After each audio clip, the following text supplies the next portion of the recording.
अब तुम मेरे को बताओ कि एक्ट कैसे बनता है, बेसिक क्वेश्चन, कैसे बनता है एक्ट, कैसे बनता है? पहले बिल पास होगा, उसके बाद कॉन्स्टिट्यूशन। बेटा कॉन्स्टिट्यूशन नहीं नहीं, अच्छा ऑनलाइन वाले बच्चे तुम लोग ही बता सकते हो कैसे बनता है एक्ट। पहले बिल पास होगा, बस उसके बाद क्या होगा? अच्छा बिल कहाँ पास होगा?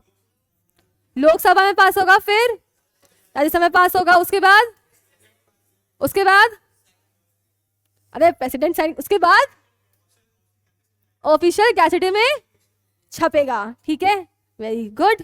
तो पहले पहले बिल, पहले जो एक्ट होता है वो बिल के फॉर्म में प्रोड्यूस होता है लोकसभा में, फिर लोकसभा से जाएगा राज्यसभा में, उसके बाद जाएगा प्रेसिडेंट के पास फॉर सिग्नेचर, फिर जाएगा ओजी में छपेगा, तब जाके, अच्छा ओजी शॉर्ट फॉर ऑफिशियल गैजेट है, ओजी में छपेगा, तब जाके एक बिल पूरा कानून बनता है, पूरा का पूरा एक्ट बनता है। अब तुम मेरे को बताओ कि बिल कौन लाता है? रूलिंग पार्टी का ही बिल लाएगा, तो मतलब मोदी जी बिल लेके जाएंगे? नहीं ना। सेंट्रल गवर्नमेंट, अच्छा तुम मेरे को नॉर्मल सा बात बताओ, अगर कंपनीज एक्ट 2030 बनाना है, फॉर एग्जाम्पल अगर कंपनीज एक्ट 2030 बनाना है तो उसका बिल कौन लाएगा? Ministry of corporate affairs bill लाएगा, समझा? Ministry of corporate affairs bill लाएगा। जैसे तुमको याद है सिटीजनशिप अमेंडमेंट एक्ट आया था, सिटीजनशिप अमेंडमेंट एक्ट आया था ना, देखे ही नहीं है, सुने ही नहीं है। सीए तो सुने होंगे, अरे जो बहुत रिवोल्ट वगैरह चल रहा था, ममता बनर्जी कितना रिवोल्ट कर रही थी, तभी बोलते सबको सिटीजनशिप काट देंगे जितने भी इमिग्रेंट्स आए हैं। हाँ हाँ हाँ हाँ हाँ, ठीक है। अब वो बिल कौन लेके आया था? वो बिल कौन लाया था? सीए का बिल कौन लाया था? सिटीजनशिप अमेंडमेंट एक्ट का बिल कौन लाया था? अमित शाह लाया था। हाँ, वो क्यों लेकर आया? क्योंकि वो जो सब्जेक्ट मैटर था वो उसके मिनिस्ट्री का पार्ट है। अब वो किस मिनिस्ट्री का हेड है? मिनिस्ट्री ऑफ होम अफेयर्स, ठीक है ना? तो मिनिस्ट्री ऑफ होम अफेयर्स का हेड है। अब हर एक, पूरा देश चलाना है, समझो तुम, पूरा देश चलाना है।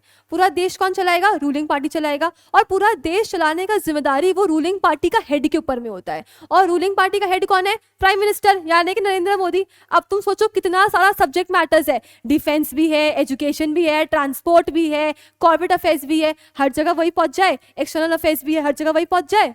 नहीं ना। तो हर एक सब्जेक्ट मैटर के लिए हर एक मिनिस्ट्री बना दी गई है, ठीक है? जैसे मिनिस्ट्री ऑफ होम अफेयर्स के लिए कौन है? Amit Shah. Ministry of corporate affairs के लिए कौन है? निर्मला ताई। फाइनेंस के लिए कौन है? अबे फाइनेंस के लिए कौन है? प्यार से नाम लो, निर्मला ताई, ठीक है। उसके बाद ट्रांसपोर्ट के लिए कौन है? नितिन गडकरी। ट्रांसपोर्ट के लिए कौन है? नितिन गडकरी, ठीक है ना? तो अब इन लोग को, अब इन मिनिस्ट्री के पास में हर एक सब्जेक्ट मैटर दिया हुआ है, इनको हर एक फील्ड दिया हुआ है। अब अगर उनको उस फील्ड में कोई लॉ चाहिए तो वो आके वो बिल पार्लियामेंट में प्रेजेंट करते हैं कि हमको इसके ऊपर ये लॉ बनाना है, या इस कानून में हमको जो बनाया हुआ है उसमें हमको चेंजेस करना है, ठीक है? तो वो बिल आएगा पार्लियामेंट में, फिर वही लोकसभा, राज्यसभा, प्रेसिडेंट, ओजी में छपेगा। अब तुम मेरे को बताओ कि एप्लीकेबल कब से होता है? कोई भी एक्ट एप्लीकेबल कब से होता है?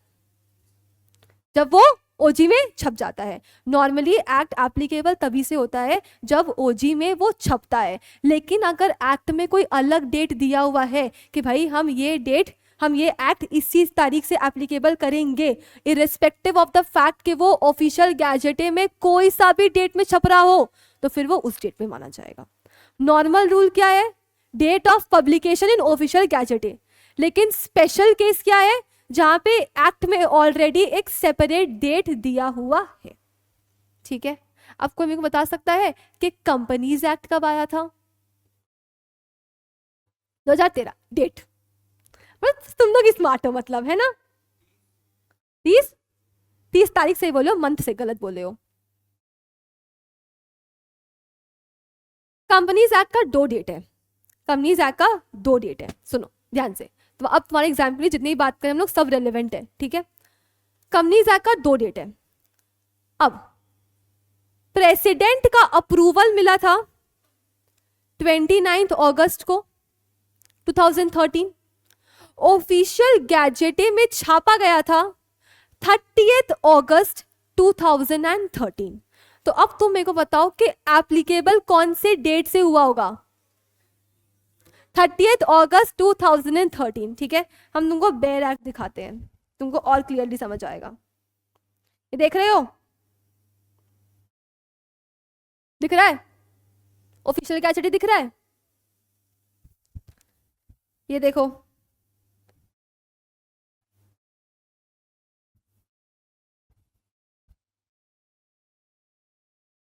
मतलब 30 अगस्त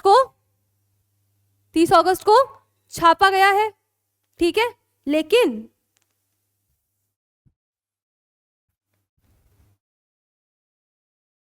the act received the assent of the president on 29 August 2013। Clear है ना? तो 29 अगस्त को प्रेसिडेंट का अप्रूवल मिला, पर छापा कब गया? 30 अगस्त। तो एप्लीकेबल कब से होगा? 30 अगस्त। वेरी क्लियर, वेरी क्लियर, पक्का एकदम। इंडिया के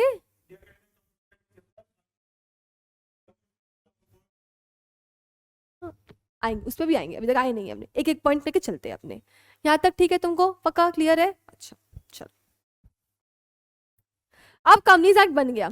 तुम सोचो कि कोई भी कानून 3 पिलर्स पे चलता है, ठीक है, 3 पिलर्स पे कोई भी कानून चलता है।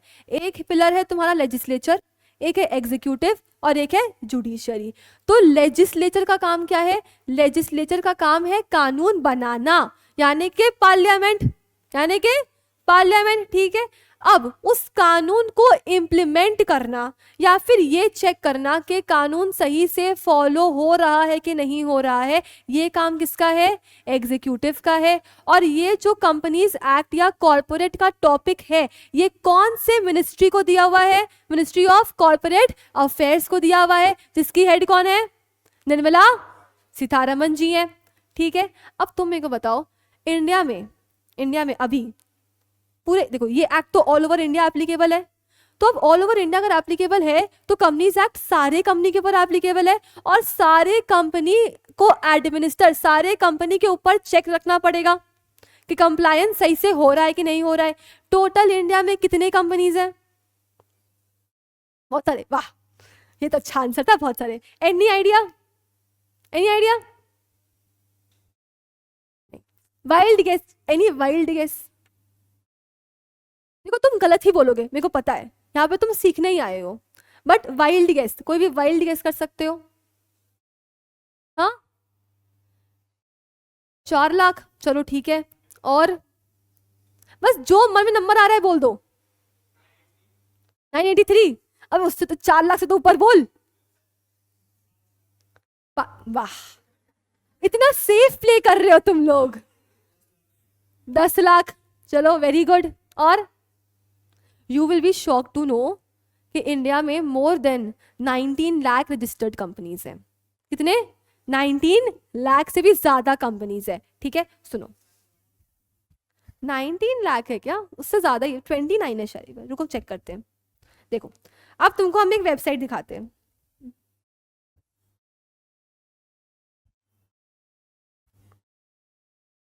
अरे यहाँ का वाईफाई।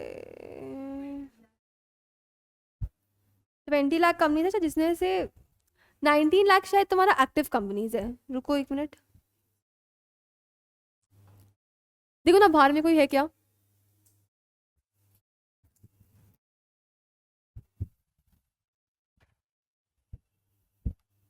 कोई है क्या? एक बार बुलाओ ना उनको।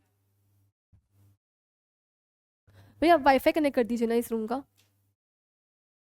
हाँ, तो तुम समझ लो कि 29 लाख कंपनीज है रजिस्टर्ड, उसमें से 19 लाख और more than 19 lakh are active companies, ठीक है।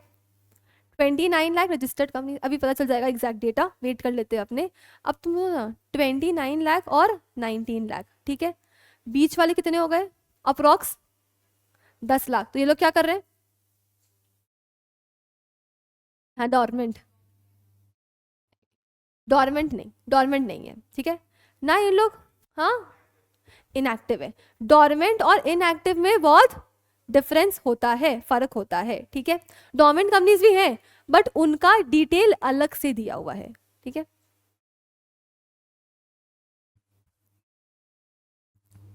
इस आईपैड में कर दीजिए।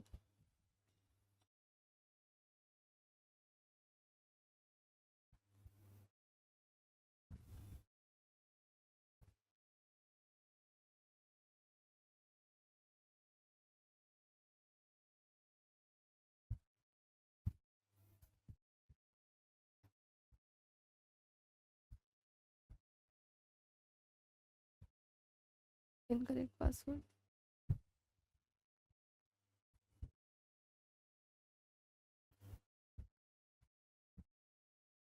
हाँ हाँ,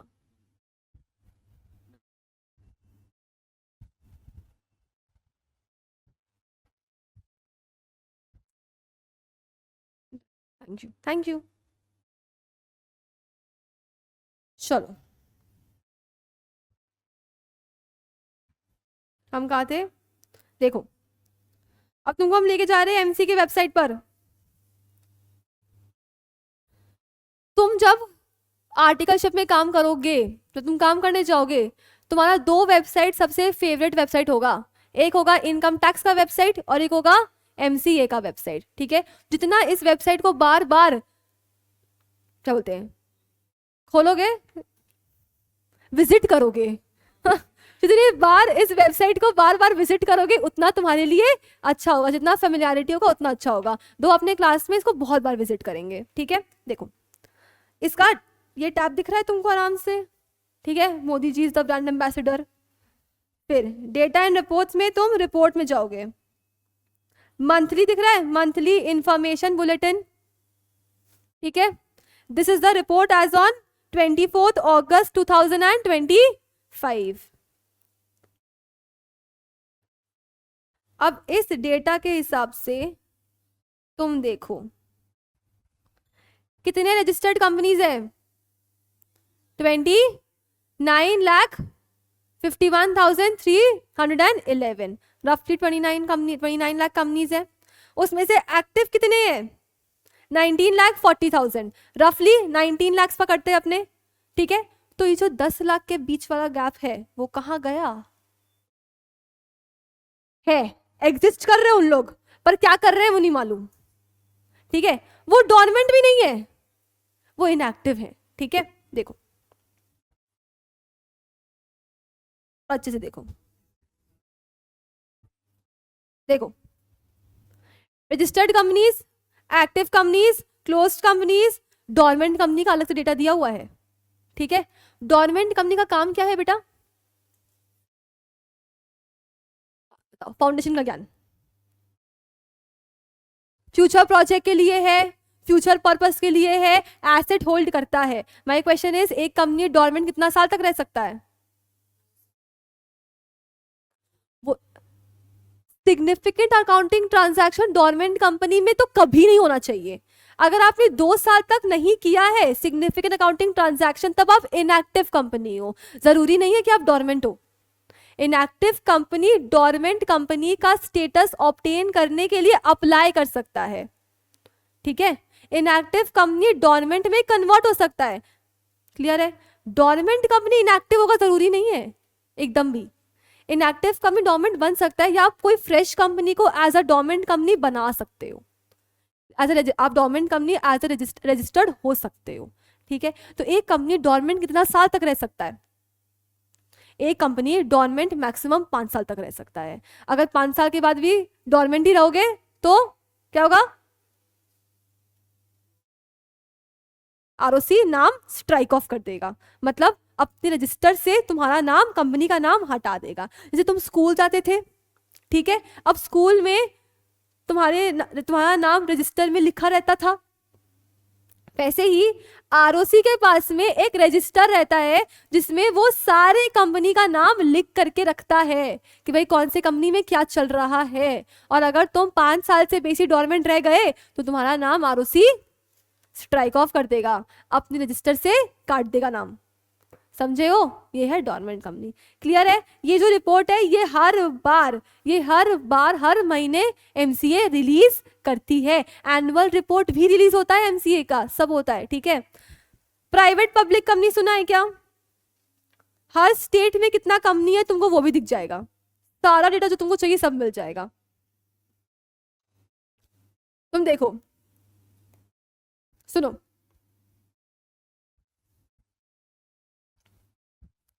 देखो, private limited companies account for 96% of total companies with 39% of total paid up capital. ठीक वैसे ही पब्लिक कंपनी आर स्मॉलर, 4% के आसपास है, लेकिन 61% ऑफ पेड अप कैपिटल। मतलब अगर हम नंबर ऑफ कंपनीज को प्राइवेट और पब्लिक में बाइफरकेट करें तो प्राइवेट कंपनी ज्यादा है, पब्लिक कंपनी कम है। लेकिन अगर हम कैपिटल के टर्म्स में बात करें तो पब्लिक कंपनी ज्यादा है और प्राइवेट कंपनी कम है। ऐसा क्यों बता सकते हो? बेसिक नॉर्मल बुद्धि लगा के बता सकते हो तुम। मार्केट, पब्लिक कंपनी में मार्केट का पैसा लगा होता है, पब्लिक कंपनी में पब्लिक का पैसा लगा होता है। लेकिन प्राइवेट कंपनी जो होता है वो तो घर की कंपनी है, लोग अपना ही पैसा लगा के चला रहे हैं, है कि नहीं? प्राइवेट कंपनी इस घर की कंपनी, उन लोग मार्केट से पैसा नहीं उठाते, इसलिए उनका पेड अप कैपिटल में परसेंटेज छोटा है और पब्लिक कंपनी का परसेंटेज बड़ा है। क्लियर है? पक्का? ओपीसीज कितने हैं अभी टोटल इंडिया में? देखो,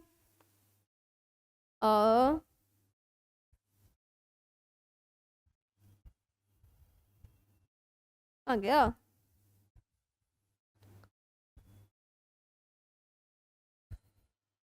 कितने ओपीसीज है? 71,745 ओपीसीज है। क्या ओपीसी इंडिया का कॉन्सेप्ट है कि बाहर से बोरो किया हुआ है?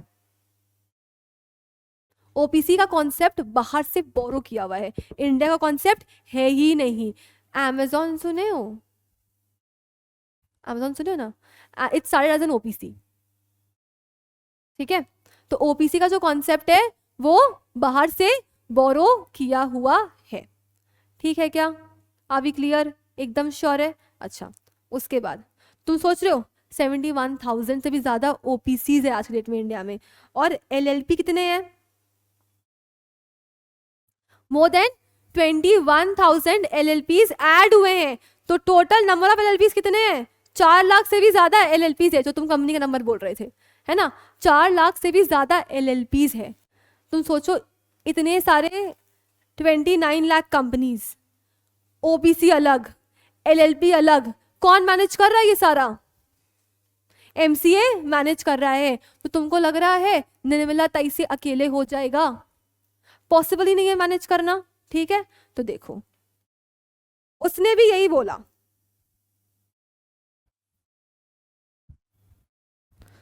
यही बोला, हमसे ना हो पाएगा, ठीक है। तो मोदी जी ने फिर उसका हेल्प किया, ठीक है। बोला एक काम करो, क्या बोला? एक काम करो, ठीक है। क्या काम करो? इंडिया को 7 रीजन्स में डिवाइड करो। कितने?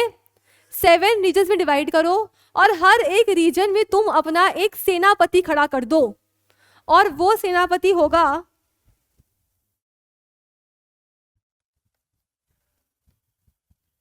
Regional director. प्यार से उसको हम बोलेंगे आरडी, ठीक है। अब इंडिया का 7 रीजन भी तो बड़ा है, एक इंसान से हो पाएगा? नहीं। आरडी बोला हमसे भी अकेले नहीं हो पाएगा, हम तो सेनापति है, तो हमको सेना तो दो। बोला ठीक है, तुमको देते हैं सेना। तो तुम्हारे अंडर में, आरडी के अंडर में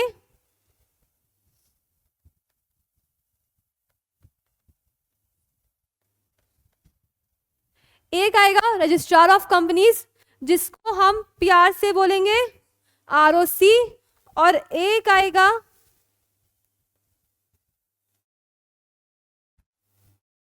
ऑफिशियल लिक्विडेटर, जिसको हम प्यार से बोलेंगे ओएल। समझ आया? तो अगर इंडिया को 7 रीजन में डिवाइड किए हैं और हर एक रीजन में एक रीजनल हेड है, तो मेरे को बताओ टोटल कितने रीजनल हेड है इंडिया में? 7 ना बेटा, मैथ्स लगाओ कॉमन।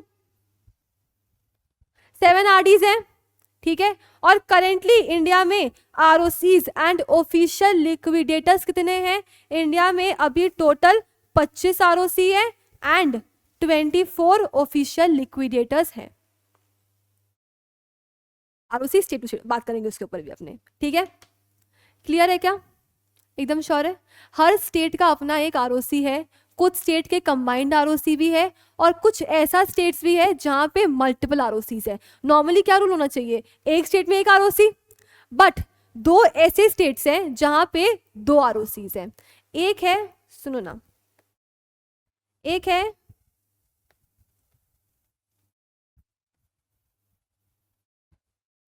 महाराष्ट्र, ठीक है। महाराष्ट्र में 2 आरओसी है, एक है आरओसी मुंबई और एक है आरओसी पुणे। ठीक वैसे ही एक और स्टेट है तमिलनाडु, 2 आरओसी है। एक आरओसी कौन सा होगा बाय डिफॉल्ट? चेन्नई, और एक है आरओसी कोयम्बटूर। ये ऐसे 2 स्टेट्स है जहां पे मल्टीपल आरओसीज हैं, ठीक है। Am I very clear? Making sense? देखो ये तुम्हारे लिए डायग्राम बना दिया था, कुछ नहीं है। लोकसभा में बिल आया, ठीक है, राज्यसभा में ऑपोजिशन मिला, इधर में प्रेसिडेंट ने साइन किया और फिर ऑफिशियल गैजेट में छाप दिया गया। क्लियर है यहाँ तक? पक्का? एकदम श्योर? अच्छा, तो हमने लेजिस्लेचर की बात कर ली, एग्जीक्यूटिव की बात कर ली, अब आते हैं जुडिशियरी में। जुडिशियरी का काम क्या होता है? सुनो ना, अगर लेजिस्लेचर का काम क्या है? To make laws. एग्जीक्यूटिव का काम क्या है? To implement laws. जुडिशरी का काम क्या है? To interpret laws. इंटरप्रीट मतलब क्या होता है? सही मीनिंग बताना, कानून का सही मीनिंग बताना इज इंटरप्रिटेशन ऑफ लॉ। और अगर बीच में 2 पार्टीज के बीच में अगर कोई डिस्प्यूट आ जाता है तो डिस्प्यूट सेटलमेंट का भी काम किसका है? जुडिशरी का ही है, ठीक है। जब अच्छा, कंपनीज एक्ट 2013 से पहले कौन सा कंपनीज एक्ट था? कंपनीज एक्ट 1956 हुआ करता था। अब कंपनीज एक्ट 1956 में एक कंपनी लॉ बोर्ड होता था। क्या होता था? Company law board. उसका कुछ खास इज्जत नहीं था, ठीक है। कंपनीज एक्ट का सारा केसेस जाता था हाई कोर्ट के पास में, ठीक है। हाई कोर्ट के पास ऑलरेडी इतना सारा मैटर है, सिविल मैटर, क्रिमिनल मैटर, फिर तुम कॉर्पोरेट भी डाल दो, तो देख रहे थे कि केसेस का पाइलअप हो रहा है एंड कॉर्पोरेट्स का कोई फास्टर डिस्प्यूट रेजोल्यूशन हो ही नहीं रहा है, बिजनेस आगे बढ़ ही नहीं रहा है। अगर केस सॉल्व नहीं होगा तो धंधा कैसे फटाफट आगे बढ़ेगा? प्रॉब्लम समझ में आ गया? बोला हाई कोर्ट से बर्डन हटाना पड़ेगा, ठीक है। एंड क्योंकि हमें बिजनेस को प्रमोट करना है, क्योंकि हमें बिजनेसेस को प्रमोट करना है, तो हमें उसके लिए एक स्पेशलाइज्ड कोर्ट चाहिए जो केवल और केवल कॉर्पोरेट मैटर्स का ही केसेस डील करेगा। वो सिर्फ कॉर्पोरेट केस के अलावा और कोई केस लेगा ही नहीं। इन्हीं स्पेशलाइज्ड कोर्ट्स को हम क्या बोलते हैं? ट्रिब्यूनल्स बोलते हैं। क्या बोलते हैं? ट्रिब्यूनल्स बोलते हैं। जैसे अगर एनवायरनमेंट का कोई भी मैटर होता है, ठीक है, अगर एनवायरनमेंट से रिलेटेड कोई भी मैटर होता है तो वो जाता है एनजीटी, नेशनल ग्रीन ट्राइब्यूनल के पास में। अब उस नेशनल ग्रीन ट्राइब्यूनल के पास में तुम कंपनी लॉ का मैटर लेके जाओगे? नहीं, क्योंकि वो सिर्फ एनवायरनमेंट से रिलेटेड केसेस ही सुनेगा।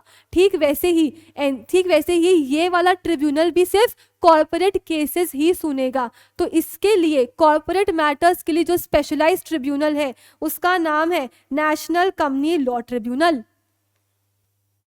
नेशनल कंपनी लॉ और ट्रिब्यूनल, क्योंकि वो स्पेशलाइज्ड कोर्ट है और क्योंकि वो सिर्फ कंपनी लॉ का मैटर सुनेगा, कॉर्पोरेट मैटर सुनेगा, इसलिए कंपनी लॉ, ठीक है। क्लियर है? कंपनीज का, कॉर्पोरेट्स का, एलएलपीज का सारा केसेस कहां जाता है? NCLT, national company law tribunal के पास ही जाता है, ठीक है। जब आप देखो, एक बहुत ही अच्छा चीज बता रहे तुमको, ठीक है ना, बहुत ही बेसिक एंड बहुत ही इंपॉर्टेंट। जब आप फर्स्ट टाइम कोई केस लेके जाते हैं कोर्ट के पास में, ठीक है, तब आप क्या फाइल करते हैं? पिटीशन या एप्लीकेशन, ठीक है। तो जो इंसान केस फाइल करता है, जो इंसान केस फाइल करता है, उसको बोलते हैं पेटिशनर। जो इंसान केस फाइल करता है उसको बोलते हैं पेटिशनर। जिसके खिलाफ तुमने केस फाइल किया है, जिसके खिलाफ तुमने केस फाइल किया है, वो केस को डिफेंड करेगा, इसलिए उसको बोलते हैं डिफेंडेंट। प्लेंटिफ वही है जो केस फाइल करता है, पिटिशनर, ठीक है। प्लेंटिफ बोल लो, प्लेंट बोल लो, सब प्लेंट एक ही चीज है। यहां तक क्लियर है? ये हुआ जब एप्लीकेशन फर्स्ट टाइम फाइल हो रहा है कहीं पे भी कोर्ट में, पहली बार केस फाइल हो रहा है, parties are called petitioner and defendant, ठीक है। अब कोर्ट ने आपके खिलाफ एक ऑर्डर पास किया, कोर्ट ने एक ऑर्डर पास किया, आपको उस ऑर्डर से मजा नहीं आया, you are not happy with that order, you want to file the same case in another court, higher authority के पास जाओगे आप। तो अब जो केस है वो पहली बार फाइल हो रहा है कि दूसरी बार फाइल हो रहा है? दूसरी बार क्यों फाइल हो रहा है? क्योंकि ऑर्डर आ चुका है, ऑर्डर में मजा नहीं आया है, जजमेंट में मजा नहीं आया है हमको, ठीक है। अब हम जाएंगे हायर कोर्ट के पास। जब आप हायर कोर्ट के पास जाओगे तब आप हायर कोर्ट को अपील फाइल करोगे। क्या फाइल करोगे? अपील फाइल करोगे। और उस केस में पार्टीज को बोलेंगे अपलेंट, जो अपील फाइल कर रहा है। अब अपलेंट तो कोई भी हो सकता है ना। अपलेंट वो आदमी है जिसको ऑर्डर में मजा नहीं आया है, ठीक है, अपलेंट। अब उस अपील को भी कोई डिफेंड करेगा, उस अपील को भी कोई तो डिफेंड करेगा उस केस में। अब इस केस में हम डिफेंडेंट नहीं बोलते हैं, अब इस केस में हम रेस्पोंडेंट बोलते हैं। क्या बोलते हैं? रेस्पोंडेंट बोलते हैं। तो अगर एनसीएलटी ने एक ऑर्डर पास किया और आप एनसीएलटी के ऑर्डर से खुश नहीं हो तो आप ऊपर अथॉरिटी को अपील फाइल करोगे। क्या फाइल करोगे? अपील फाइल करोगे। यहां पे अपीलिंग अथॉरिटी होता है national company law appellate tribunal, NCLT, प्यार से बोलते हैं उसको एनक्लैट, ठीक है। क्लियर है? एकदम श्योर हो? यहाँ पे ना डबल एल होगा, बस खाली स्पेलिंग एरर हम ठीक कर दे रहे हैं। समझा क्या? National company law appellate tribunal, ये हुआ अपीलिंग अथॉरिटी। क्लियर है? अच्छा, अगर आप एनसीएलटी के भी ऑर्डर से दुखी हो, अगर आप एनसीएलटी के भी ऑर्डर से दुखी हो, फाइनली कहां जाओगे? सुप्रीम कोर्ट, ठीक है। अगर यहाँ पे बीच में हाई कोर्ट डाल देते तो फायदा होता क्या? हाई कोर्ट से बर्डन हटाकर ही तो ये बनाए थे, है ना। अब फिर हाई कोर्ट को ही बीच में ले आएंगे तो ये सब बनाए क्यों? इसलिए अब अगर आप दुखी हो तो आप कहां जाओगे? Supreme court. सुप्रीम कोर्ट के भी ऑर्डर से आप खुश नहीं हो तो आप कहां जाओगे? भगवान के पास डायरेक्टली, वही इंसाफ करेंगे आपका। समझ आया क्या? इस law of the land, Indian land में आपको लास्ट इंसाफ दिलाने वाला अथॉरिटी कौन है? Supreme court. बस उसके बाद भगवान का दरबार। क्लियर है यहां तक? पक्का एकदम? NCLT and supreme court. अब लॉ का ब्यूटी क्या है? लॉ का ब्यूटी यही है कि आपको कोई भी चीज अज्यूम करना ही नहीं है। कौन से केस में आप एनसीएलटी के पास जाओगे, कौन से केस में आप एनसीएलटी के पास जा सकते हो, कौन से केसेस में आप सुप्रीम कोर्ट के पास जा सकते हो, ऑलरेडी सब एक्ट में लिखा हुआ है। सब लिखा हुआ है। अगर लिखा हुआ है तो हमें किसी कोई भी बात को अज्यूम करने का रिक्वायरमेंट है ही नहीं।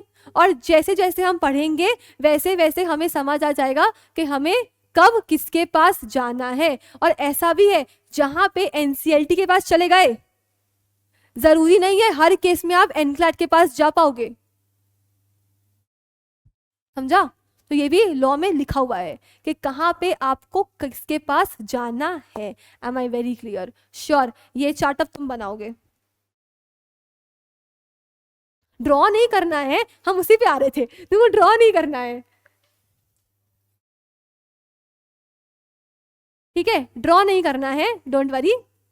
पहले ये बनाओ, मशीनरी ऑफ कंपनी लॉ लिखो, लेजिस्लेचर, एग्जीक्यूटिव, जुडिशरी लिखो।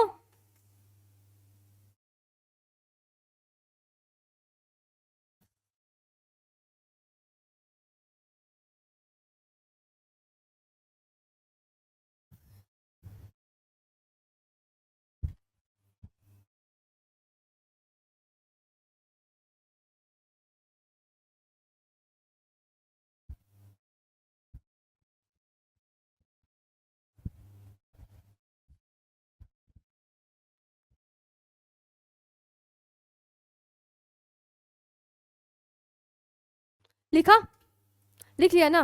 अब लेजिस्लेचर के नीचे में तुम क्या लिखोगे, सुनो ना, देखो, जहां अमित शाह है ना,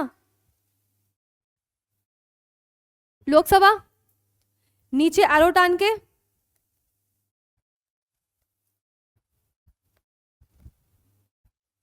राज्यसभा, नीचे टान के, एरो टान के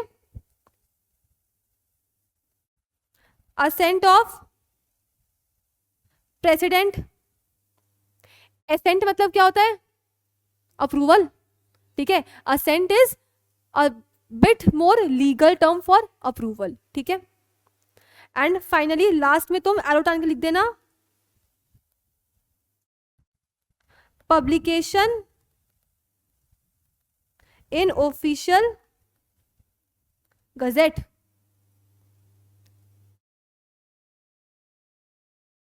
हाँ,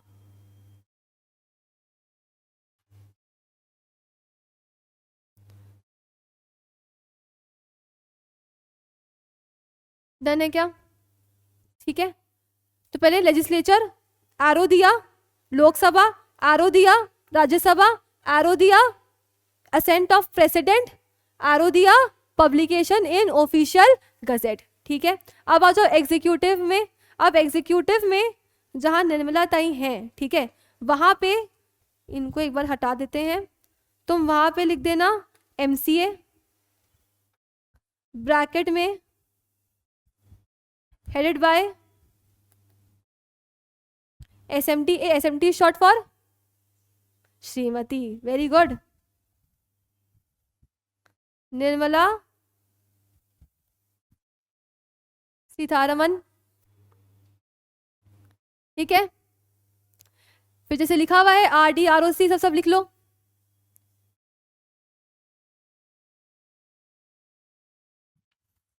इसलिए बोले 3-4 कलर का पेन जरूरी है, समझ आ रहा है तुमको क्यों।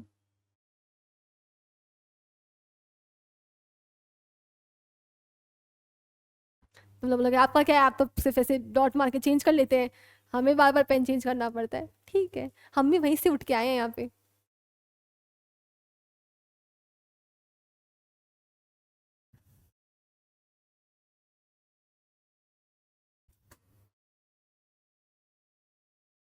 ठीक है, अब जुडिशरी लिखते टाइम तुम ध्यान दोगे, एरो नीचे की तरफ नहीं, एरो ऊपर की तरफ बनेगा, ठीक है। तो सही से एरो दोगे। अच्छा, सुप्रीम कोर्ट से नीचे आ रहे हो, ऐसा काम मत करना।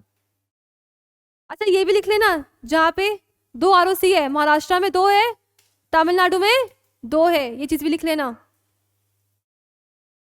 ये पेटिशनर, डिफेंडेंट, एप्लेंट, रिस्पोंडेंट, ये लिखने का नहीं है, ये तुम्हारे अंडरस्टैंडिंग के लिए था। हाँ हाँ,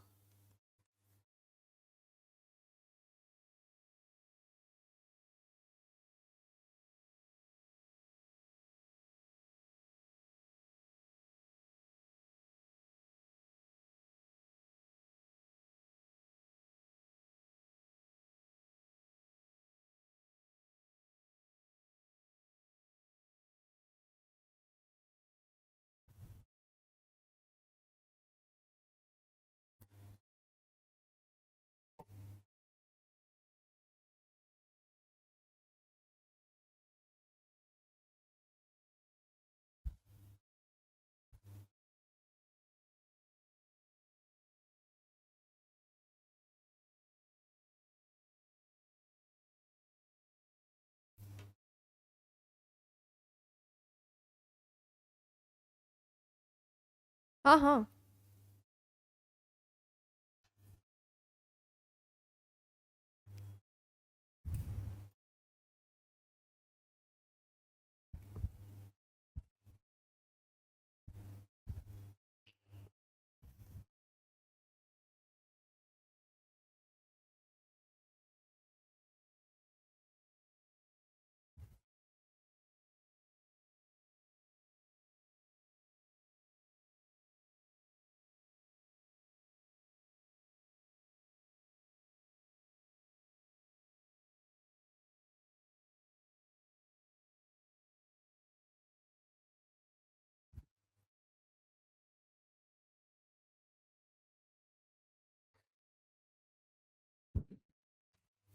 देखो और किसी को कुछ देखना है देख लो।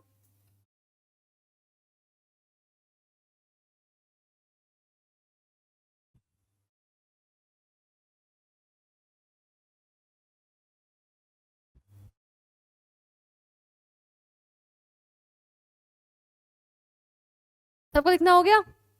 डन है? ठीक है चलो। अच्छा एक चीज तुमको दिखाते हैं, एमसीए में ही दिखाते हैं, अच्छी चीज दिखाते हैं। अबाउट एमसीए दिख रहा है? ठीक है अब इसमें जाओगे। हाँ एमसीए ऑफिसेस दिख रहा है? आरडी आरओसी ओएल दिख रहा है? एमसीए का जो सबसे टॉप मोस्ट डिवीजन होता है ना, मतलब निर्मला सीतारमन जी के जस्ट नीचे जो होता है ना, that is director general of corporate affairs, डीजीसीओए।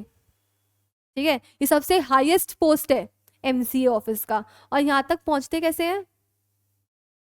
UPSC देके बेटा। ठीक है यहाँ पे जितने भी लोग बैठते हैं ना, ये सब में सब यूपीएससी क्लियर किए हुए सारे आईएएस आईपीएस ऑफिसर्स होते हैं।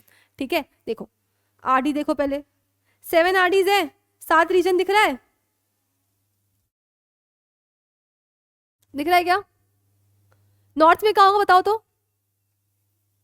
दिल्ली, और तो कहीं हो सकता है। नॉर्थ में दिल्ली, ईस्ट में कोलकाता, वेस्ट में बॉम्बे, साउथ में चेन्नई। ठीक है अब बीच बीच का चलते हैं। ठीक है नॉर्थ ईस्टर्न में कहाँ होगा?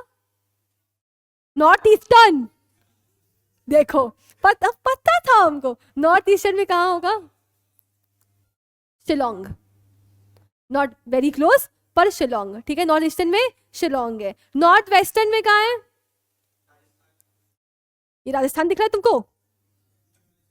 हाँ नॉर्थ वेस्टर्न, मेरा नॉर्थ ईस्ट में आता है वो, अहमदाबाद। अहमदाबाद मेरा राजस्थान ऊपर है, ये तो जो गुजरात है ना तुम कहाँ राजस्थान पहुंच गया? ठीक है तो नॉर्थ वेस्टर्न में कहाँ है? कहाँ है? गुजरात में है ना, अहमदाबाद में है ना। अच्छा साउथ ईस्ट में कहाँ होगा?